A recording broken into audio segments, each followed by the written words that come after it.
Good afternoon, everybody. Roger here. Noticed a big trend recently happening with a lot of conversations coming from, I guess, all avenues. Lately, there's been a lot of talk about, this idea, and I don't think it started with the Richard Spencer, introduction last year. And again, a lot of his followers, I say that loosely, everybody, some people follow him, some people don't, as far as like his, what he wants for, white people in general. Basically, this talk is about, an ethno-state, making a whites-only ethno-state, and I still don't know too much about like why or how this conversation got started, but as I'm watching a lot of videos pertaining to this, I've been I guess kind of surprised that this is even an idea that's coming up. Again, ethno-states, example Japan, do work. I didn't know there was this much support for it in America for a white-only ethno-state. That's what's kind of confusing to me. I watched the video and I can't remember. It was a new one that I subscribed to, something the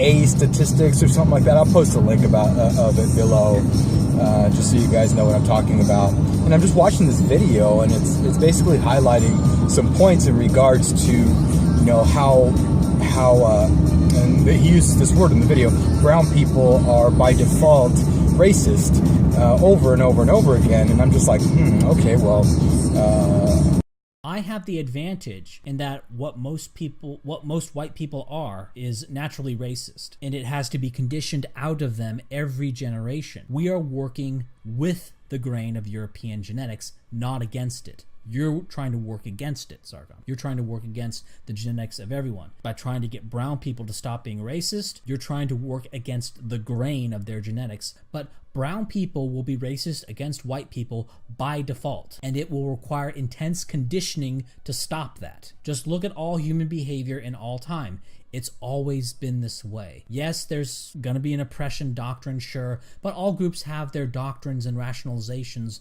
for their group ethno-religion. You're the one proposing something unnatural. Today, whites who are naturally racist have their racism kept down by conditioning and social proof and a bunch of other tactics. I'm not denouncing that. I do come from a background where, a lot of extended family are racist, and maybe even some people that are directly in my family, and also other people around, like cousins, friends, etc. So I'm not discounting that. I'm not discounting that at all. I think the issue that I have is that, I'm not sure how many times, I'm not a historian, but I'm not sure how many times in history there have been a multitude of inclusive and accepted people from all walks of life, like America, and within the last, since 1964, there have been, we've been consistent migration. It has increased to include people of color, obviously. History does show that, the stats show it.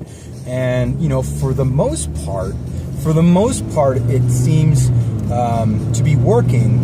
But for a large part, it doesn't, obviously. I mean, we have supposed leaders of color, people or representatives of peoples of color, like Al Sharpton, for example, who just promotes the racial divide, who promotes people in his group to not basically be conforming and to always look at themselves as victims. I would love to use love, but if I've got to use hate, I'll deal with what my hand calls for. No justice! Walk off the man! Walk! Put in the crack and walk right around here!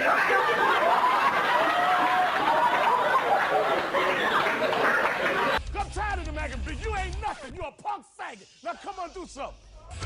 I've always refuted that. At least for the last maybe 15 years. I can't remember my past all that much, but I do know in my early 20s and before then I was definitely 100% liberal. So I mean, I guess I'm trying to come clean about all that. These days I'm not. I see the effects of how labels actually hurt rather than help. And again, I'm not a statistician or anything, so maybe even my ideology with thinking how I think in my head is incorrect based off of, or when you compare it to the data, the universal data that this person on this website or this video that I just watched was proclaiming. So I'm not saying I'm right or wrong, but I am saying, you know, we only have about 50 or 60 years now where we've had an increase of inclusion of a lot of ethnicities, races, backgrounds, lifestyles, etc., that have been accepted into America. And for the most part, you know, we are quite the leaders in a lot of things. You know, I guess where I'm going with all this is that, you know, why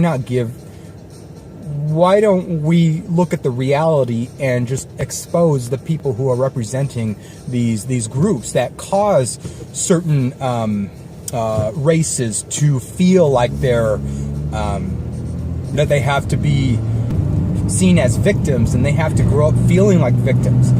I think we should be pointing out those kind of people.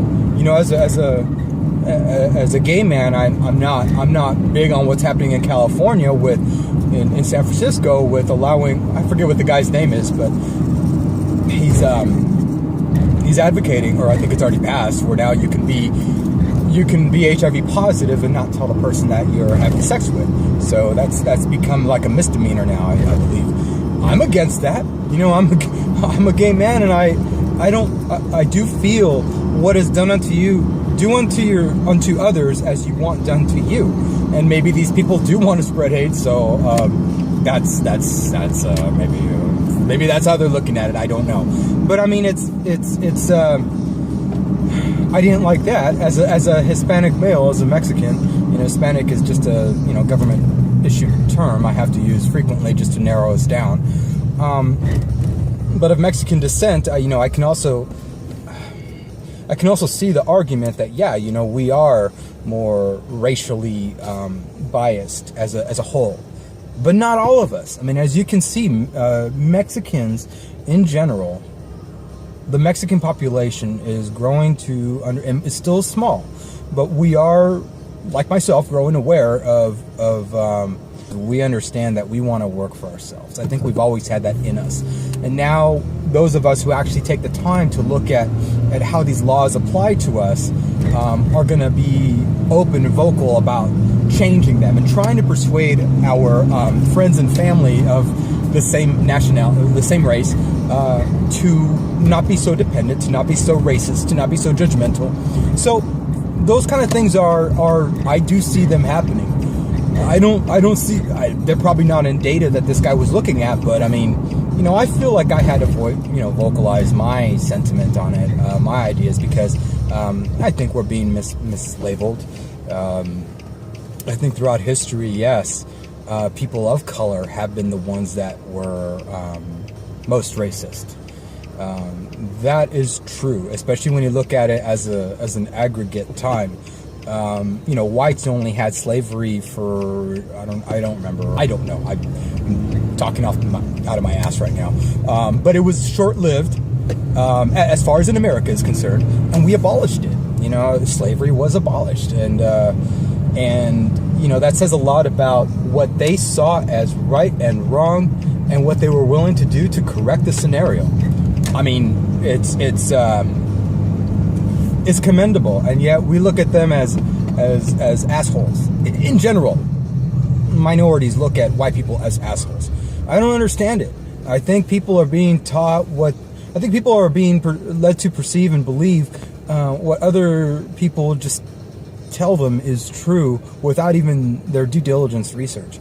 Anyways, I guess what I'm saying with all this is I don't understand this whole argument about the white ethno-state. You know,